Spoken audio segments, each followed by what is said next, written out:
est à nouveau chez Auberson et encore une fois avec Julia parce que la dernière fois, tu nous avais parlé de vêtements de ski. Maintenant, on va passer aux mitaines, les gants et accessoires qui permettent de ne pas avoir les doigts blancs, les ongles bleus. Les gants ont beaucoup évolué en technologie et tu commences avec un modèle en particulier? Oui, je commence avec, dans le fond, un modèle d'entrée de gamme, quelque chose qui, autant la femme que l'homme, peut se relier à quelqu'un qui a besoin de quelque chose de chaud, Oui. mais qui ne veut pas payer un prix de fou non plus. OK. Un bon rapport qualité-prix avec un modèle comme ça va être chaud, c'est imperméable, coupe-vent. OK. Quelqu'un qui fait soit du ski ou veut un petit gant pour aller à l'école, pour aller travailler, c'est super pratique parce que d'un, c'est léger.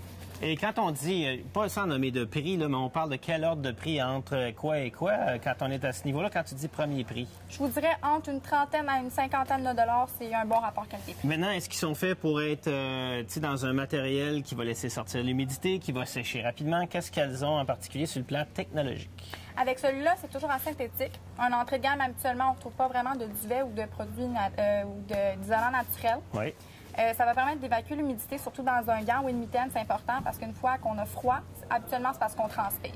Et n'oubliez pas que ça prend toujours un habit de neige puis des mitaines pour aller à l'école de toute façon. Pourquoi pas acheter pour aussi aller à l'école les mêmes mitaines qu'ils vont pouvoir utiliser en achetant peut-être un petit peu meilleur que si on les achetait ailleurs. Un deuxième item, des gants qu'on met sous la mitaine. Oui, en fait, ça, c'est un gant, ça s'appelle une doublure, Oui. en polypropylène. D'accord. En fait, ça, c'est quelqu'un qui veut y aller avec un bon rapport qualité-prix, mais qui est un petit peu plus frileux. OK, donc avec la mitaine comme on avait. Oui. Et qui va rajouter ça en dessous. Oui, on rajoute ça en dessous. Ça, dans le fond, le principe, c'est vraiment d'évacuer l'humidité. Une fois que soit l'intérieur de la main est mouillé, ça va tout de suite être absorbé dans le tissu qu'on retrouve avec un modèle comme celui-ci. Écoute, je peux pas te dire le nombre de fois je me suis gelé le bout des doigts. Il y a des hivers, je n'étais même pas capable de ramasser une pièce de monnaie sur la table tellement j'avais perdu ma sensibilité. On va monter de gamme. Je vais te demander de prendre ça, puis moi, je vais prendre les petits gants.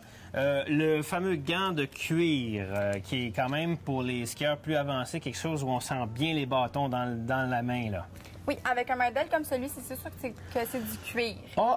Mais ça triche. Qu'est-ce que tu peux mettre là, dans la petite pochette? Ça ici, bien, il y a deux Oui. utilités à la petite poche ici qu'on retrouve au milieu du gant. Ouais. En fait, c'est soit une trappe d'aération pour évacuer l'humidité encore plus rapidement, Mais... ou pour mettre un hot shot ou quelque chose pour réchauffer. D'accord, et ça fonctionne. Oui, ça fonctionne très bien. Mais là, on est dans vraiment du plus haut de gamme, sans nommer de prix. On est dans quel ordre? Je vous dirais entre 80 à 150, 160 $. Oui, il y a des gants de cuir là, qui sont issus des marques de course ou des compagnies qui fabriquent là, les gants pour l'équipe nationale. Tout ça, on va quand même assez cher. Mais les gens qui sont dans ces prix-là savent que ce qu'ils veulent quand ils mettent le gant, ils cherchent plus un fit. Oui, un confort, ouais, surtout. Et qui seront heureux avec ça. Des produits qu'il faut traiter aussi, surtout s'ils sont des gants de cuir. Enfin, l'ultime... je te laisse expliquer avec, je vois le système batterie, chargeur. Dis-moi pas qu'on est rendu avec des mitaines chauffantes. Oui, on est rendu vraiment avec la mitaine chauffante. Un monsieur ou une madame qui est tanné d'avoir froid, qui n'a plus aucun recours à aucun sorte de mitaine synthétique ou duvet, on y va avec quelque chose comme ça. Avec ce modèle-là, c'est un bon rapport qualité-prix aussi pour la technologie qu'on y retrouve. Il y a une batterie. On l'insère juste au-dessus. Il y a une petite fermeture éclair.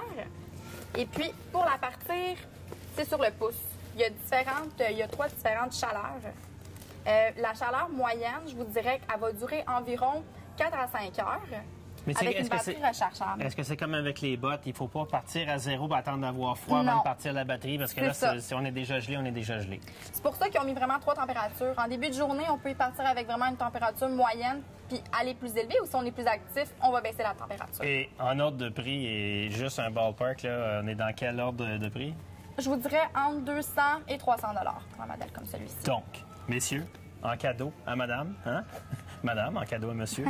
C'est probablement la solution des gens qui font beaucoup de ski et qui sont des purs et durs. Ceux qui vont aller skier peu importe la température. Peu importe la température. Ceux qui sont en pré-retraite ou à la retraite, qui sont toujours, quand il y a une T66 à Tremblant, bien, il arrive et il fait moins 35. Ça, c'est peut-être la solution. Julia, très intéressant. Merci beaucoup. Merci.